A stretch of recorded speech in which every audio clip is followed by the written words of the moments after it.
Esta es la zona donde la tradición nos dice que Jesús estuvo con sus discípulos.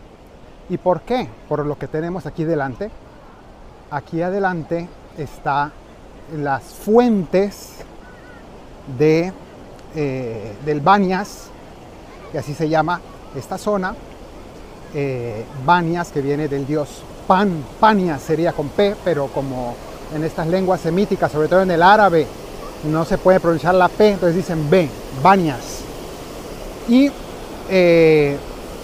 aquí adelante, todo esto es el nacimiento de esas cascadas, que es el nacimiento del río Jordán, el nacimiento remoto, que llega hasta el lago de Galilea y después se continúa ya como río Jordán. Pero me quiero fijar en esta gran piedra que tenemos aquí. Y es ante este panorama, Jesús con sus discípulos estaba sentado por aquí, y es ante esta vista que se dio esta conversación de Jesús con sus discípulos. Así que vamos a ver qué dice el Evangelio, del Evangelio según San Mateo. En aquel tiempo, al llegar a la región de Cesarea de Filipo, es decir, en esta región, en este lugar, Jesús preguntó a sus discípulos: ¿quién dice la gente que es el Hijo del Hombre? Esta pregunta es como informativa.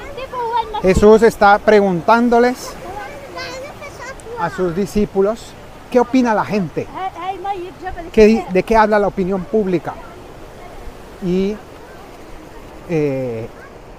pues los discípulos empiezan a contarle todo lo que han escuchado, y quizá fue hasta una conversación divertida. Empiezan a decir, bueno, yo he oído que dicen esto otro, y así empieza a hablar de un montón de opiniones. Y si nosotros al día de hoy también vamos a ver qué opiniones hay sobre Jesús, basta abrir los periódicos, basta abrir pues páginas de internet, videos, tantas opiniones que se dan de Jesús. Unos dicen que no existió, otros dicen que solamente fue un hombre bueno, otros dicen que era un profeta, otros, bueno, y así cada quien tiene una opinión, algunas sumamente disparatadas. Y eso fue también un poco lo que ellos fueron respondiendo. Ellos contestaron, unos dicen que es Juan el Bautista, otros que Elías, otros que Jeremías o uno de los profetas. Jesús les preguntó, ¿y ustedes quién dicen que soy yo? Y entonces de esa conversación amena, divertida, curiosa, de repente Jesús hace una pregunta muy personal. Ya no me interesan las opiniones, yo ya sé que las opiniones por ahí afuera son múltiples y siempre van a ser así, pero ahora quiero saber, ustedes, ¿quién dicen que soy yo? Y entonces los rostros se pusieron serios, y entonces los discípulos empezaron a mirarse unos a otros, tal vez algunos a tragar saliva, porque era algo ya una pregunta muy personal. ¿Yo quién soy? Según ustedes, ¿quién soy? Jesús había pasado ya bastante tiempo, no sabemos si meses o algún año, con ellos. Lo habían visto hacer milagros, lo habían escuchado predicar, pero Jesús nunca les había preguntado qué conclusión sacaban de todo lo que habían visto y oído. Hasta que llega este momento solemne. Y los discípulos giran la mirada hacia Pedro. Estarían tal vez, imaginemos, sentados en estas rocas con Jesús. Y van a ver a Pedro, el líder de ellos. Era un tema que habían conversado seguramente. Y entonces había como un cierto acuerdo entre ellos. Y miran a Pedro, tú responde por nosotros. Tú eres el líder, tú represéntanos. Tú hablas bien, dile, respóndele. Y entonces Simón Pedro tomó la palabra y dijo: tú eres el Mesías, el Hijo del Dios vivo. Y es entonces cuando Jesús le responde a Pedro: dichoso tú, Simón, hijo de Jonás. Otros dicen hijo de Juan, según se interprete la palabra, pero es lo mismo. Dichoso tú, Simón, hijo de Jonás. Porque eso que acabas de decir no te lo ha revelado nadie de carne y hueso, sino mi Padre que está en el cielo. Inmediatamente después de felicitarlo y decirle: esto que acabas de decir te viene de inspiración divina, es una verdad profunda, has entendido, has pasado este examen. Tú me acabas de decir quién soy yo, dice Jesús. Muy bien, pues ahora yo te voy a decir quién eres tú y tú no lo sabes. Esto es profundo. Tú no conoces quién eres. Crees que sabes quién eres. Crees que sabes para qué naciste. Crees que te conoces, pero yo te conozco mejor. Me acabas de decir quién soy yo, ahora yo te voy a revelar quién eres tú. Entonces, mirando hacia este lado, hacia este lugar, le dice: tú eres Pedro, y sobre esta piedra edificaré mi iglesia, y el poder del infierno no la derrotará. Entonces Jesús le cambia el nombre. Mirando esta roca enorme, Jesús le cambia el nombre a Pedro y le dice: tú eres Pedro, y sobre esta piedra edificaré mi iglesia. Para nosotros es muy normal el nombre Pedro, siempre lo hemos escuchado, pero es un nombre inventado por Jesús, no existía. Pedro es el masculino de piedra, en realidad el nombre sería Piedro. En español le decimos Pedro, pero el original, por decirlo así, se tendría que traducir Piedro.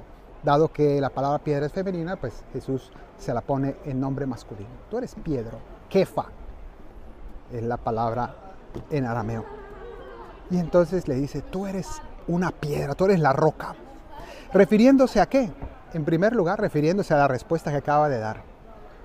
Tú acabas de confirmar en la fe a tus hermanos, y eso que acabas de hacer, esa es tu misión. Tú naciste para ser roca. Tú naciste para que toda la iglesia se apoye en ti para no perder la fe. Tú vas a ser la roca, y sobre ti, sobre la piedra, la roca de tu fe, yo voy a edificar mi iglesia. Y el poder del infierno no la derrotará. ¿Por qué hace aquí referencia también al poder del infierno? Ustedes ven aquí estos nichos que se alcanzan a ver en esta pared. Hay varios nichos, porque eran nichos de divinidades. Aquí hubo unos templos paganos. Concretamente, los nichos que están aquí estaban dedicados al dios Némesis. Podemos decir que era casi prácticamente un demonio. El dios Némesis es el dios de la venganza. Bueno, pues aquí había el culto del dios Pan, que es el dios de la naturaleza, y el dios de la venganza, y otros dioses más. Y Jesús está diciendo: mi iglesia, que es mi comunidad, pero también es mi templo, va a estar edificada sobre la piedra de la fe. Y Pedro va a ser el encargado de confirmar a sus hermanos en la fe. Eso es lo que le está diciendo Jesús a Pedro. Para Pedro es un descubrimiento enorme. Y no solamente se queda allí, le dice: el poder del infierno no la derrotará, sino que continúa y le dice: yo te daré las llaves del reino de los cielos. Te daré las llaves. ¿Qué significa dar las llaves? Significa que en un reino, las llaves de las ciudades tenían unas murallas y unas puertas. La llave no era una llave de bolsillo, era una cosa enorme, enorme, que se cargaba incluso sobre el hombro para poder abrir esas puertas grandísimas, esas cerraduras primitivas. Pero esa llave era simbólica también, y se le daba ¿a quién? Al primer ministro. El rey tiene toda la autoridad, pero delega al gobierno en un primer ministro que es el que lleva la gestión del día a día, ¿no? Hoy nuestro esquema actual es también el presidente y el primer ministro. En muchos de los países se maneja así. De manera que hay un encargado del gobierno. Y eso es lo que está haciendo Jesús con Pedro. Lo está nombrando su primer ministro en el reino de los cielos. Acaba de hablar del reino. Te daré las llaves del reino de los cielos. Y lo que ates en la tierra quedará atado en el cielo. Y lo que desates en la tierra quedará desatado en el cielo.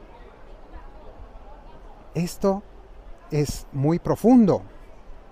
Porque en el fondo le está diciendo, tú eres mi primer ministro y te doy autoridad para gobernar legítimamente en mi nombre. Yo confío en que vas a serme fiel, pero en cualquier caso tú vas a tomar las decisiones y yo avalo todas las decisiones que tomes. Podríamos decir que incluso cuando humanamente puedan ser discutibles, Jesús contaba con eso, pero incluso en ese caso Jesús le da a Pedro esa autoridad y ese aval. Porque si en cambio Jesús le dijera a Pedro, yo te avalo y te apoyo únicamente cuando aciertes, bueno, pues entonces al final podríamos estar toda la vida discutiendo y criticando todo lo que diga Pedro y en este caso sus sucesores. Jesús nombró un primer ministro y no fue uno solo, sino que fue Pedro y todos sus sucesores hasta el día de hoy, el Papa Francisco, y los que vengan después, los que vinieron antes, el Papa Benedicto, San Juan Pablo II y todos los anteriores, y todos los que vendrán después, tienen el aval del Señor. Es verdad que la autoridad del Señor es especialmente para cuestiones de fe y moral, efectivamente, pero no cabe duda que el Papa también tiene una función de gobierno que trasciende la fe y la moral y que se extiende a cuestiones muy prácticas de la Iglesia. Y el Señor también le dio esa autoridad, que a veces será más acertada, a veces menos, pero el Señor le ha dado esa autoridad a Pedro y lo avala. Que el Señor te bendiga desde Sión, el que hizo cielo y tierra, en el nombre del Padre y del Hijo y del Espíritu Santo. Amén.